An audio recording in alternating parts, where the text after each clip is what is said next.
claim to murders and motives with stuff. So I'm just going to do a little thing here. The case is about Harry Roberts. I'll put a photo right here. But I'm just going to say how I found all the information and why I'm starting this account. I've also got a TikTok. I can't change the username now, but I'll put it at the bottom if you want to go look at bloopers of that, because trust there will be loads.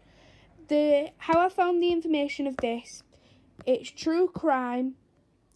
It's a true crime book, and the bloopers are just going to be me how I was speaking, because I got so many words wrong.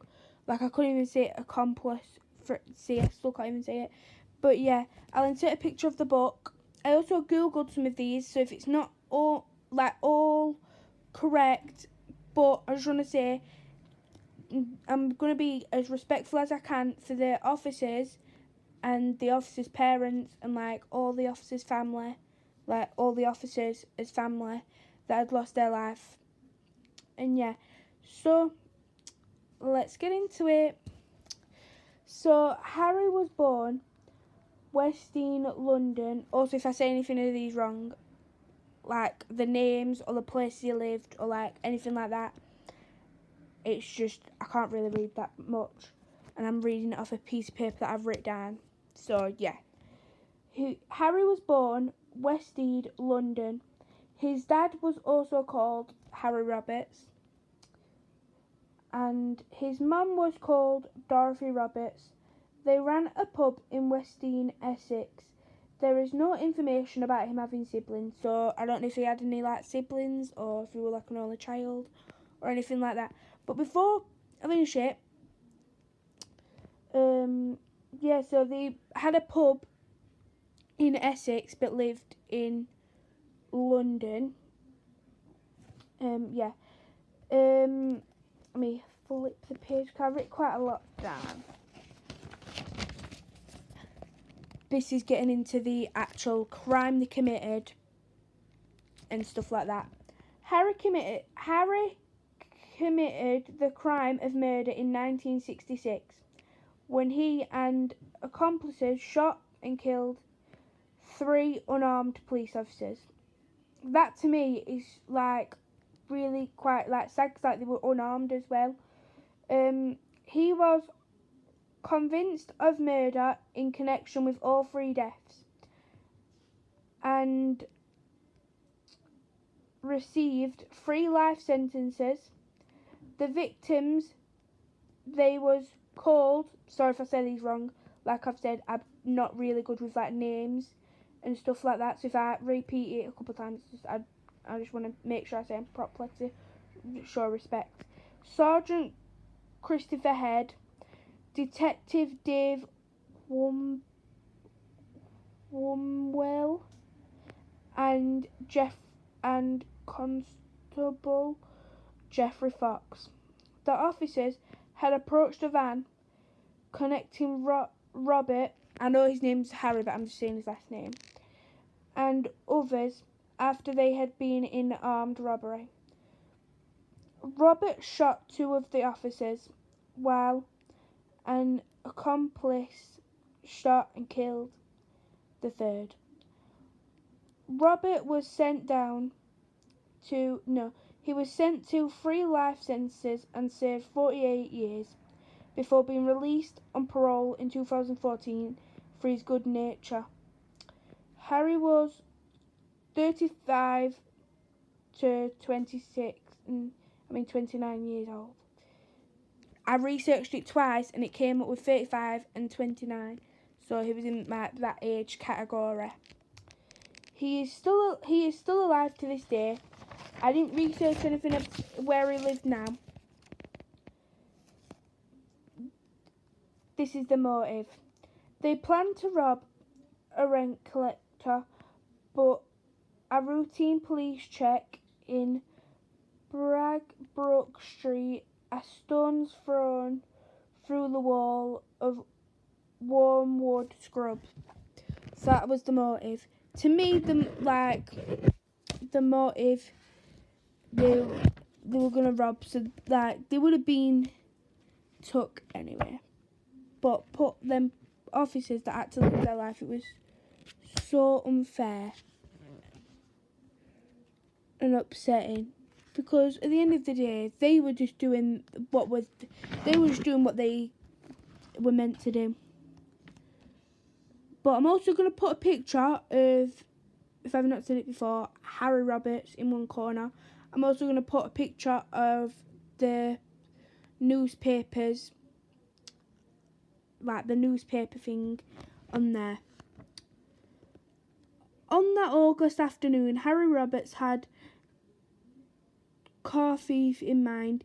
His and two accomplices, John Dundee and John Whitney, I think, were cruising the streets of London Shepherd's Bush area on the lookout for a vehicle that could be used to felony pursuit. They were planning to rob a rent collector, like I've just said, but a routine police check in Broad Run, a stone thrown from the wall of Wornwood Scrub, led to shoot out the left that facing a triple murder charge. The gang's blue standard Vanguard estate was in a sorry condition, and it may well have been the site of an accident with string. The first attracted the attendance of 3 plainclothes policemen on patrol in an unmarked Q car. The officers, who thought they were dealing with a possible unroadworthy vehicle, were DS Christopher Head, DC David Wunwell, and PC Jeffrey Fox. It's quite possible that they recognised one or more of the accomplices, and the prosecutor of known criminal laundering in the environments of warm wood scrubs may have aroused their suspicion still further. The name of Harry Roberts had inherited some football ground over the past 4 decades, using tasteless charts targeting at the police. The man who inspired the unsavoury referee was a petty criminal who had no qualm about committing cold-blooded murder. If he was backed into a corner and that exact same position where he found himself on Friday 12th of August 1966, three policemen were shot in the incident, the worst death toll for serving officers attending a single incident since the Sydney Street siege of 1911.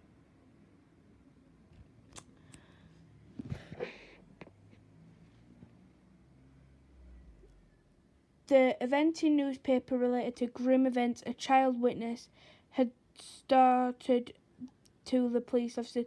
They immediately started filming at the police officers. Over 100 police officers raced to the scene as they hunt for the standard Vanguard car that had sped away from the area. Police covered the bodies of dead officers PC Jeffrey Fox, DC Christopher Head, DC David Wunwell, were in all plain clothes and had been unmarked car.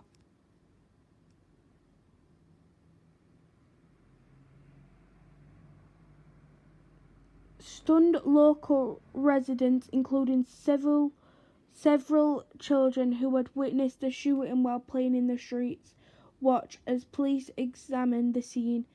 Detective Muller searched the area around one of the bodies, looking for any possible clues. The entire London police force was on alert, and many off-duty officers joined in the hunt for the 3 men. Local resident Miss Ida Collins was one of the first to give a witness statement to the police. Several people had been milling around the road as the event unfolded. Unfortunately, a motorist had taken down the license police number. The struck body of DC Head lies under the car. The car is towed away. The windscreen smashed by the shot that killed PC Fox is clearly visible.